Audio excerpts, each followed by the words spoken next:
இந்த கேடு கெட்டவங்களுக்கு எல்லாரும் முன்னாடியும் கிஸ் அடிச்சாதான் புரியும். நடிகை Papri Ghosh open talk. Serial மூலமா ஃபேமஸ் ஆன நடிகைகள்ல ரொம்ப ரொம்ப முக்கியமானவங்க இந்த நடிகை பாப்ரி கோஷ். தமிழ், பெங்காலி உள்ளிட்ட நிறைய மொழிகள்ல இவங்க நடிச்சிருக்காங்க. அதுவும் முக்கியமா சன் டிவில ஒளிபரப்பான பாண்டவர் இல்லம்ல நடிச்சதுக்கு அப்புறமா தமிழ்நாட்டுல செம்ம ஃபேமஸ் ஆயிட்டாங்க.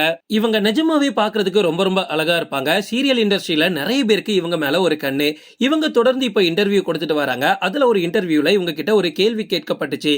என்ன அப்படின்னா, இப்பெல்லாம் சீரியல் சினிமாக்கு வரணும் அப்படின்னா டைரக்டரோ இல்ல பெரிய பெரிய ப்ரொடியூசர்ஸோ ஹீரோயின்ஸ்க்கு வாய்ப்பு தரதுக்காக நாங்க சொல்ற மாதிரிலாம் நீ செய்வியா, நான் சொல்ற மாதிரி அப்படி இப்படி இருந்த அப்படின்னா கண்டிப்பா நான் உனக்கு வாய்ப்பு தரேன்னு சொல்றாங்களே, அந்த மாதிரி பண்ணக்கூடியவங்களுக்கு நீங்க என்ன பதில் சொல்லுவீங்க அப்படின்னு கேட்டிருக்காங்க. அதுக்கு உடனே இவங்க சொல்லிருக்காங்க, நான் எல்லாரும் முன்னாடியும் கிஸ் அடிச்சு அதை சொல்லுவேன் அப்படின்னு சொல்லிருக்காங்க.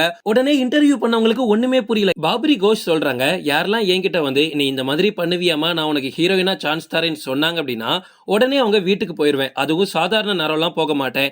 எப்போ அவங்க வீட்டுல அவரோட மனைவி, அவரோட குழந்தைகள், அவரோட மாமியார், சொந்த பந்தோனி எல்லாரும் இருக்காங்களோ அந்த நேரத்துல தான் சரியா போவேன். ஸ்ட்ரைட்டா வீட்டுக்குள்ள போய் யார் என்கிட்ட அந்த மாதிரி கேட்டாங்களோ நேரா அவரை போய் கிஸ் பண்ணிடுவேன். அப்ப அங்க இருக்கிற எல்லாருமே அதிர்ச்சி அடைவாங்கல்ல, என்னமா நீ வீட்டுக்குள்ள வந்து இப்படி ஒரு செயல் பண்ற, எதுக்கு இவரை கிஸ் பண்ணான்னு கேட்கும்போது நான் போய் சொல்லிடுவேன், இந்த மாதிரி சொன்னாருமா, இப்படி எனக்கு பண்ணி கொடுக்குற அப்படின்னா நான் உனக்கு ஹீரோயினா சான்ஸ் தரேன்னு சொன்னாரு, அதுக்கு நான் ஓகே சொல்றதுக்காக இங்க வந்திருக்கேன் அப்படின்னு சொல்லிட்டு வந்துருவேன்.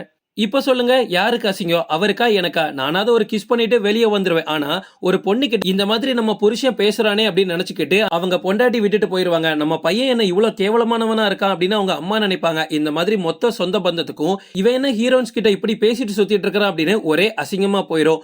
இப்படி நம்ம பண்ணோம் அப்படின்னா அந்த டைரக்டருக்கு மிகப்பெரிய பயம் ஏற்படும்ல, இனிமே எந்த ஒரு ஹீரோயின்ஸ் கிட்டையும் தப்பாவே பேச மாட்டாரு. சோ இந்த மாதிரி ஸ்ட்ரெயிட் ஃபார்வர்டான ஆள் தான் நான் நேரா போய் சம்பவம் பண்ணிட்டு வந்துருவேன் அப்படின்னு பாப்ரி கோஷ் ரொம்ப தைரியமா சொல்லிருக்காங்க. இந்த வார்த்தையை கேட்டதுக்கு அப்புறமா மொத்த ஃபேன்ஸும் செம ஹாப்பி. என்னடா இவங்க இவ்வளவு சூப்பரா பேசுறாங்க, இப்படி ஒரு போல்டான பெண்மணி அப்படின்னு நிறைய பேர் பாராட்டிட்டு வராங்க.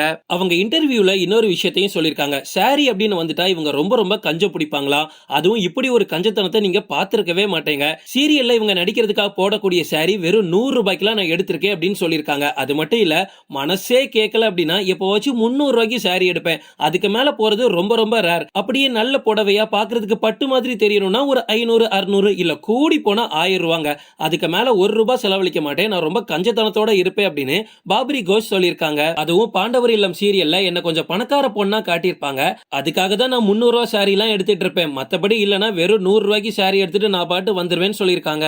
இவங்களை இன்னும் உங்களுக்கு அடையாளப்படுத்துற மாதிரி சொல்லணும் அப்படின்னா, பரதன் டைரக்ட் பண்ண விஜய் மற்றும் கீர்த்தி சுரேஷ் நடிச்ச பைரவா படம் 2017 வெளியாச்சு. இந்த படத்துல கீர்த்தி சுரேஷோட ஃப்ரெண்டா இவங்க தான் நடிச்சிருப்பாங்க. அப்புறமா சர்க்கார் படத்துல நடிச்சிருக்காங்க, விஸ்வாசம் படத்துல நடிச்சிருக்காங்க, சக்க போடு போடு ராஜா படத்துல நடிச்சிருக்காங்க, ஓய் அப்படின்ற படத்துலயும் நடிச்சிருக்காங்க.